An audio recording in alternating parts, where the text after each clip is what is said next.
अस्सलाम वालेकुम student. Week 15 में हम टैग जो है वो डिस्कस कर रहे थे। डिफरेंट एग्जाम्पल के थ्रू हमने इसको डिस्कस किया था, ठीक है।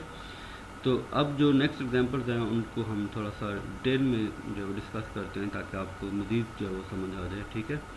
तो हम एग्जाम्पल नंबर जो है वो 5 को डिस्कस करते हैं। इसमें थोड़ा सा कॉम्प्लेक्स कोड भी है, ठीक है। जो हमने कहा था कि बेसिक ब्लॉक्स जो हैं वो डिफरेंट हो सकते हैं।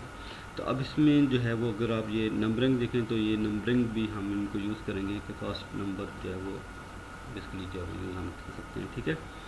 तो इस जो स्टेटमेंट है इनको आप देखें कि हमारे पास जो है वो S1 है, वो 4 स्टार आई है। फिर हमने एक एरे है, उसमें S1 की वैल्यू को हमने जो है वो यूज़ किया, ठीक है। तो S2 हमारे पास आ गया। फिर उसके बाद 4 स्टार आई, ये स्टेटमेंट रिपीट हो रही है S3 में। फिर हमारे पास जो है वो S3 का रिजल्ट यहाँ पर हो रहा है S4, ये भी हमारे पास जो है वो इसमें भी एरे जो है वो यूज़ हो रहा है, ठीक है। तो S5 जो है उसमें हमने दो स्टेटमेंट को मल्टीप्लाई कर रहे हैं, ठीक है। अब 6 में भी है, 7 में, इस तरह ये स्टेटमेंट चलती जा रही हैं। और लास्ट में हमारे पास है इफ़ की कंडीशन कि अगर हमारे पास जो है वो आई की वैल्यू लेस देन 20 रहती है तो फिर जो है वो कहाँ पर जाएगा, गो टू 1, यानी कि दोबारा से स्टेटमेंट नंबर 1 पर आ जाएगा, ठीक है। अब इसको वन बाय वन जो है वो हम डिस्कस करते हैं कि ये किस तरह वर्क कर रहा है, या इसका जो डैग होगा वो कैसे इम्प्लीमेंट किया जा सकता है, ठीक है। तो अब इसमें हमारे पास देखेंगे जो हमारे पास कोड था, इस कोड के ऊपर जो है वो हम वन बाय वन स्टेटमेंट को सीक्वेंस वाइज रन करते हैं, ठीक है। तो अब देखें जो फर्स्ट पार्ट है उसमें आप देखें कि हमारे पास जो पहली स्टेटमेंट है 4 इंटू आई, तो 4 इंटू आई जो है वो हमने अप्लाई किया ऑपरेशन स्टार का और उसका रिजल्ट S1 में स्टोर हो गया। तो यहाँ पर देखिए 4 का एक नोड बन जाएगा, एक हमारे पास आई का, I0 क्यों यूज़ किया ये भी हम बाद में बताते हैं, ठीक है। तो I0 जो है, ठीक है, इसको हमने मल्टीप्लाई किया तो S1 में टैग का स्टोर होगा, ठीक है। सिमिलरली फिर हमने जो है वो जो S1 है इसको आपने एरे में यूज़ किया, एरे के साइज के तौर पर। तो यहाँ पर दूसरा ऑपरेशन साइड पर कौन सी है, एक, तो एक जो है वो एरे का है। तो इसमें हमारे पास जो है वो S1 को हमने यूज़ किया तो हमारे पास ओवरऑल रिजल्ट जो है वो कहाँ पर आ गया, S2 में आ गया, ठीक है। तो ये एरे के सिंबल्स आपने यहाँ पर यूज़ कर ली, ठीक है। तो ये हमारे पास फर्स्ट टू स्टेटमेंट का रिजल्ट आ गया। अब इसमें थर्ड स्टेटमेंट को देखें तो थर्ड स्टेटमेंट में हमारे पास जो है वो 4 इंटू आई दोबारा से आ रहा है ना, क्योंकि हमने S1 के में भी वो रिजल्ट स्टोर कर लिया था, ठीक है। तो अगर आप गौर से देखेंगे तो S1 और S3 का रिजल्ट जो है वो सेम है, ठीक है। तो S1 और S3 को फिर हमने यहाँ पर कामा सेपरेट लिख दिया, तो S1 और S3 का रिजल्ट सेम है, ठीक है। अब उसके बाद देखें कि जो S1 का रिजल्ट है या S3 का रिजल्ट है, ठीक है। तो अब 4 स्टेटमेंट में बी एरे के अंदर वो साइज जा रहा है ना, तो 4 स्टेटमेंट को आप किस तरह लिखेंगे। तो अब देखिए यहाँ पर ये वाला जो S1 है या S3 है इसको हमने इस एरे साइज में यूज़ करना था S4 के लिए, और इसका दूसरा प्रिंट क्या होगा, B होगा, यानी कि B टाइप का जो एरे है, B जो एरे है उसमें हमारे पास S1 या S3 का साइज आ जाएगा, ठीक है। तो हमारे पास रिजल्ट क्या बन गया, S4। अब नेक्स्ट में देखें कि S5 कैसे आ रहा है, यानी कि S2 और S4 का जो रिज़ल्ट है, यानी कि जो मल्टीप्लिकेशन का रिज़ल्ट होगा वो S5 में स्टोर हो रहा है, ठीक है। तो हमारे पास देखें कि हमारे पास जो रिज़ल्ट स्टोर हो रहा है वो S2 का यहाँ पर स्टोर हो रहा है और S4 का यहाँ पर स्टोर हो रहा है। इन दोनों को मल्टीप्लाई करेंगे तो S5 बन जाएगा, ठीक है। इस तरह हमारे पास जो है वो S6 जो है वो किस तरह आएगा, ये नेक्स्ट स्टेटमेंट में देखते हैं। तो S6 में देखिए कि हमारे पास जो है वो प्रोडक्शन कोई नया वेरिएबल है, ठीक है, और उसको S5 के साथ आपने यूज़ किया, ठीक है।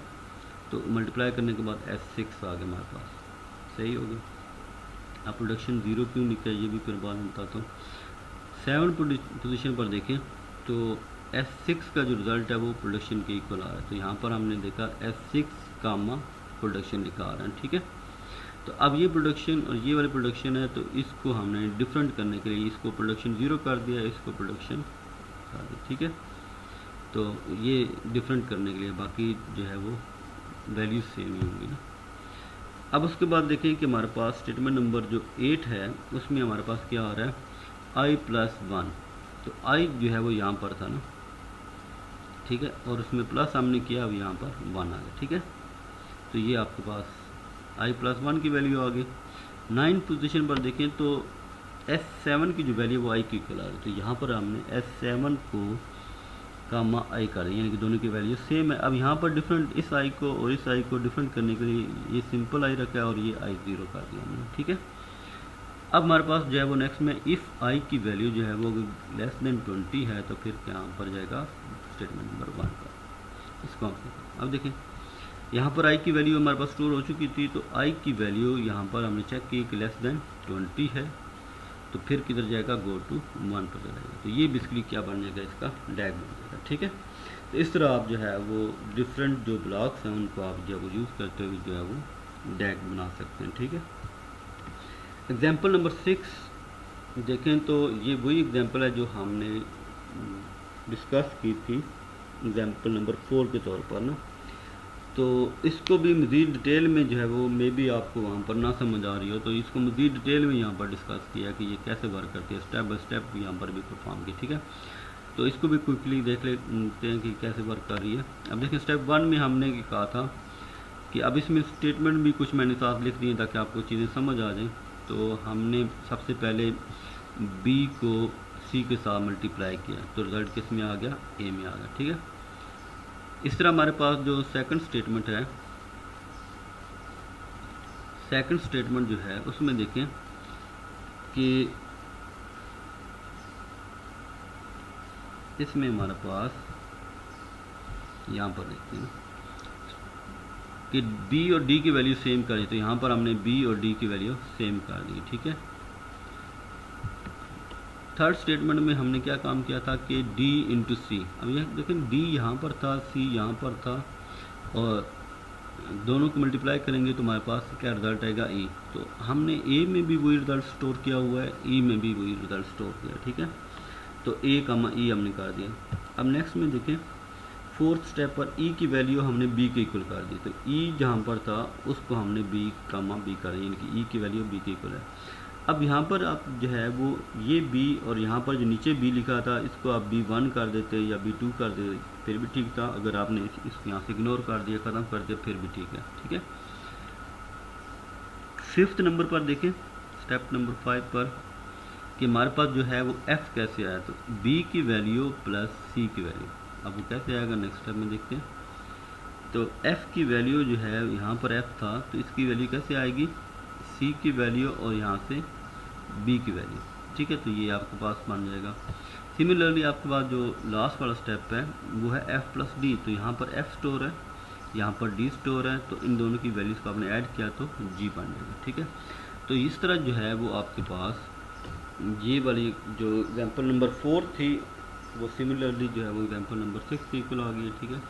तो मेरा स्टूडेंट आपको जो है वो ये वाली चीज़ें समझ आ चुकी होंगी। तो डैग किस तरह इम्प्लीमेंट होता है, ठीक है, डैग के क्या रूल्स हैं उनको आपने फॉलो करना है, किसी भी लेबल को रिपीट आपने नहीं करना, ठीक है। जिस तरह सिंटैक्स ट्री में लेबल्स को रिपीट किया जा रहा था इस तरह यहाँ पर जो लेबल रिपीट नहीं होंगे, ठीक है। थैंक यू, अल्लाह हाफिज़।